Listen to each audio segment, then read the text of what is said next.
Before I let you go, this also gained some interest with our fan base when we talked about it on the show earlier this week. Was the Ty Dunn report that Mike McCarthy's been a little fed up with the whole concept of all in, and my response to that was, if it's true, can you blame him? What light can you shed on this conversation as we head into the Cowboys training camp season? I would say this, Rich. Mike McCarthy has worked for Jerry Jones for the past 4 years.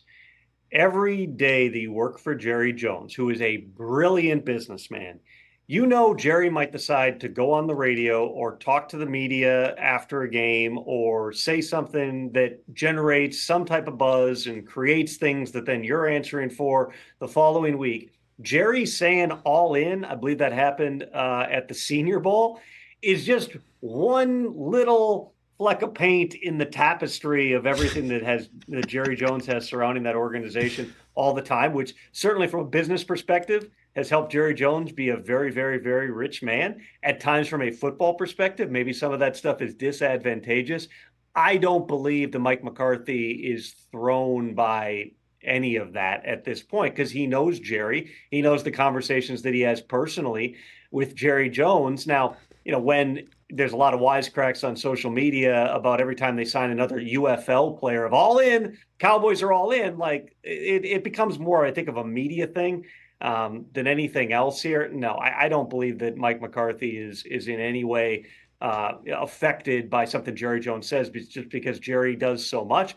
If anything, knowing Mike, and I've known Mike since 2007 when I got on the beat at the Green Bay Press-Gazette, going into a contract year as a guy who's led 3 consecutive 12-win teams, disappointing endings, no doubt about it over these past couple of years here. But Mike just wants to go out, kick everybody's ass, get a new contract, and go try to win Super Bowls. That's his focus at this point. No, I'm sure it's his focus, but I mean, you can't blame him for a human moment to potentially share with somebody who then shared it with Ty Dunn, that he's fed up. Like, this is ridiculous. Like, I want CeeDee Lamb in here. We know we're going to pay him, so pay him.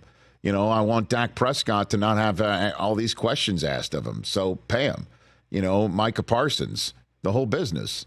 Obviously has no control over it, and you're right. It is part and parcel of working for the Joneses, which we both do technically also, Well, Jerry's got a lot going on. I mean, last year he was traveling all over the world. He had cameras in every meeting because he was having a documentary made about his life. There's times where you're before the start of free agency and every team's talking about stuff. Jerry might be on his yacht for a week and you just wait till he gets back and you find out what you're doing. It's everything's a little bit different in Dallas. And that's just kind of, part of the show here. I mean, yeah, Mike would love for, I'm sure, Dak Prescott to get locked up and CeeDee to get locked up and Micah to get his money. And I do think still, not just Dak, but CeeDee, potentially there could be a window to get a deal done before the start of this season too. I mean, we're sitting here in June.